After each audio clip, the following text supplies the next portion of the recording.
Ekufanele uphumele phandle sometimes. Uthi ukushaya umoya.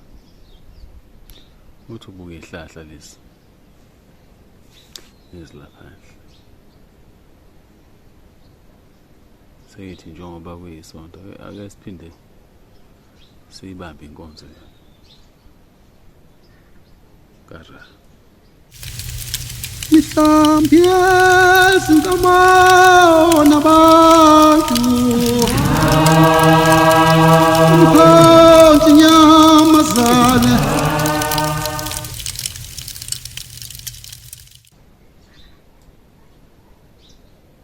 See, bengikhuluma the other day indaba yaleyo baba indodana nomoya oyingcwele. Very interesting. And ngabuka lapho ukuthi how yazi inqaba le ngoba it seems to me ubaba uyise indodana lamagama labantu lawo hlezi kuthiwa in their name ngegama but akuveli ukuthi lithini igama nangebathi akuveli ithini ke into manje hayi no problem. And then we realize ukuthi how kulezi amafoleni lawa isigebengu they have a very interesting thing ukuthi if bezokhanda izinkonzo zokuba khonzwe banikezwe umdlandla i-energy yeni le nithanda ukunikela ngayo nibakhonza then kuyaphoqeleka ukuthi babe nescheme abasenzayo ukuze babonakale sengathi ya nebala yibo laba ba ngobra creator of the universe. It's very important. So they have to imitate the one who's the creator. And in order to do that, they figured ukuthi kunale aspect of i-omnipresence ebakhona ngoba lo ongumdali ukuyo yonke indalo yakhe at the same time ngazo zonke ikhathi in every single atom ukhona la ngoba kwadalwa nguye kungokwakhe. So there's this aspect of a omnipresence that they must fake or present to you so that it sort of makes sense. Hence the aspect of umoya oyingcwele or the Holy Ghost. That's where that comes from. Because they have to project themselves as an all-encompassing presence. Umoya. And then we go there, we find out how it came, this person owayekwazi ukuthi connected with the wind. But Amun, leyo nkosi le, iskill sakhe communicate with the wind. And kwaba khona lento yokuthi angithi umoya ukhona yonke indawo. Da sasesibana lento ukuthi no okushuthi usebenza ngendlela engabonakali, the invisibility. So there's the other aspect of the one they want to project there as the Holy Ghost, who's all encompassing and present, but not visible to the flesh. He is a ghost. Okay, then no problem. Then they now move on to the other aspect of the physical aspect of the creator that they need to mimic. And in order to do that, they had to present to you one of their children to come here and present themselves as Upra creator in the flesh, God in the flesh, the Son of God. God became man. He had to take up the flesh to die for your sins. I don't see, I guess, but onomqondo okhaliphile will ask the question, oh, no, Manak. Why would the creator of the universe need to come here and die for anyone? I mean, he's in charge. He's a judge and jury across all realms. What is the need for him to come as odlala lentsomi? So they'll make a lot of excuses so that it makes sense to you. And that's the other thing, which I'm a fallen are not stupid, so they are very clever. They had to create for you this aspect of which, no, actually, Upra creator has a physical aspect, and hilo mfana lo somehow wa decide ukuthi abe nomntwana ozalwayo.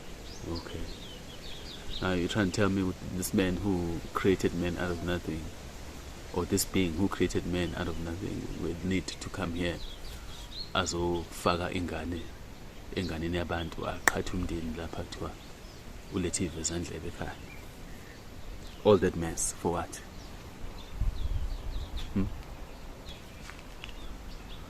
But then we find ukuthi no, leya ngane babeyinikezwe yinomo like all other children, or sikrobs or bad.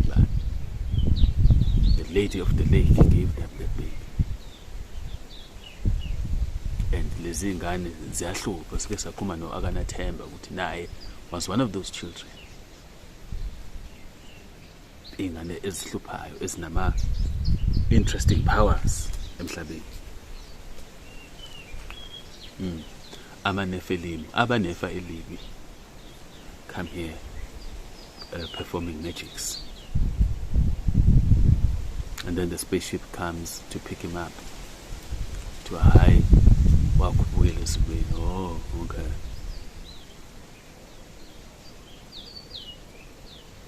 Injalo. So now they present to you the physical aspect of the creator of the universe, because they need to fake this one as well. Ukuze ube nale tangibility aspect of it. Whereas the creator of the universe does not need any of those things. Akadingi ukuprovela ukuthi ukhona. Akanayo lo need leyo. But laba, because they know ukuthi umuntu akaneliseki, it's never enough for the human being. They know how to play that game. No, give him a story. Obuyazi abaneliseki laba. Now you are trapped. Can't even move. And then they move to the third one, where they need to project a sense of authority and power and wisdom. And leadership. Which no, Upra creator pela, uyi leader. He's the authority everywhere. Ubaba. By the way, my fellow notice they didn't say the mother.